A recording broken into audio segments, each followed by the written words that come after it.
তাদের কোন মনের আশা পূরণ করতে পারি না আমি, এই জন্য তারা আমার সাথে এরকম করে।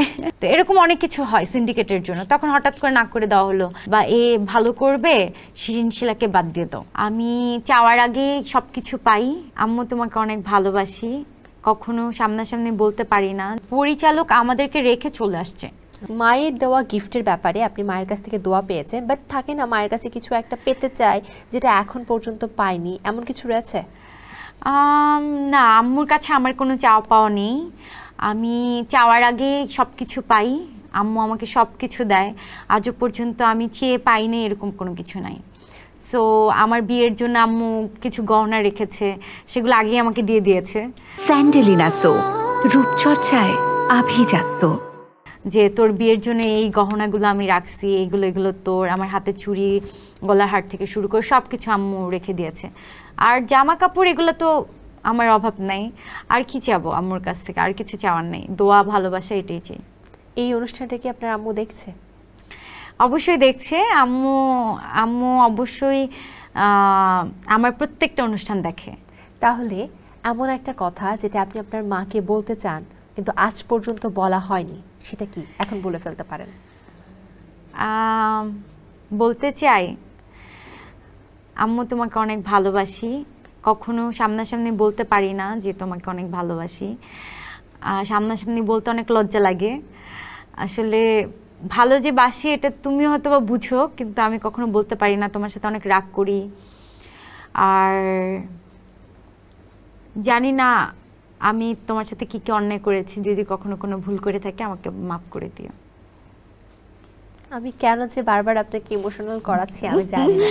যাকে পর্যায়ে অন্য প্রসঙ্গে চলে যায়, সিনেমা ইন্ডাস্ট্রিতে কাজ করার সময় অনেকের অনেক ধরনের অভিযোগ থাকে। তো কখনো আপনি কোনো অস্বস্তিকর পরিস্থিতির সম্মুখীন হয়েছিলেন যার জন্য কাজ ফিরিয়ে দিতে হয়েছে? হ্যাঁ, অনেক এরকম সিচুয়েশন হয়েছে। কারণ আমি কিছুদিন আগে একটা ছবিতে গিয়েছিলাম কুয়াকাটায় শুটিংয়ে।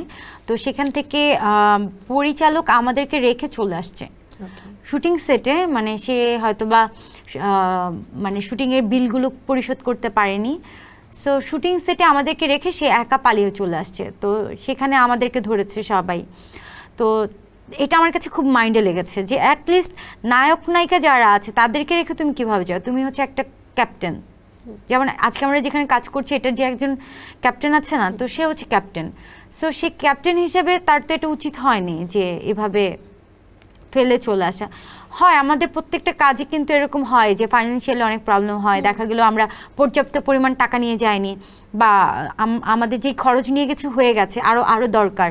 তো হঠাৎ করে সে বিল পরিশোধ করতে না পারায় সে এভাবে একা পালিয়ে চলে আসবে, আর আশেপাশের লোকজন আমাদেরকে হ্যারাস করবে। এটা আমি খুব মাইন্ড করেছি। পরে ওই ছবিটা আর করা হয়নি।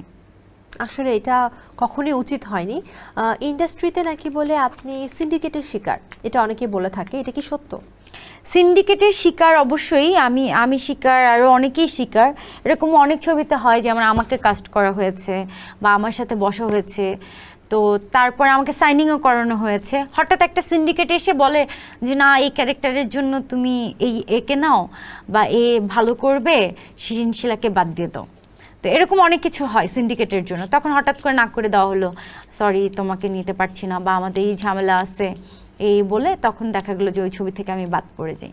এরকম অনেক সিন্ডিকেট হয়। আর দেখা যায় যে একটা ছবি নিয়ে আমার সাথে কয়েকবার মিটিং হয়েছে, কয়েকবার বসা হয়েছে, কয়েকবার একদম ফাইনাল আলোচনা হলো যে আমি এই ছবি কাজ করছি। হঠাৎ করে তার মাঝখানে দেখলাম যে একটা সিন্ডিকেট এসে কেন যেন তারা চায় না যে আমি ভালো কাজ করি। মানে আমার পিছনে একটা সার্কেলই আছে, একটা শত্রুই আছে, আমি জানি না যে তারা কেন আমার শত্রু। তারা চায় না কেন যেন আমি ভালো কাজ করি, বা হতে পারে যে আমি তাদের সাথে তাল মিলিয়ে চলি না, বা আমি জানি না যে তাদের কোন মনের আশা পূরণ করতে পারি না আমি, এই জন্য তারা আমার সাথে এরকম করে। কখনো কি ইচ্ছে হয়নি এদের বিরুদ্ধে কোনো স্টেপ নেওয়ার? আমার মনে হয় কি আল্লাহ আমার এই যে ভাগ্যটার মধ্যে যা লিখে রাখছে তাই হবে। আমার কাছে মনে হয় যেটা আমার জন্য হয়নি সেটা আল্লাহ হয়তো ভালোর জন্যই রেখেছে। আল্লাহ হয়তো চায়নি যে আমি এই কাজটা করি, তো এই জন্যই হয়নি। আমি সবসময় আল্লাহকে বিশ্বাস করি। খুব সুইট।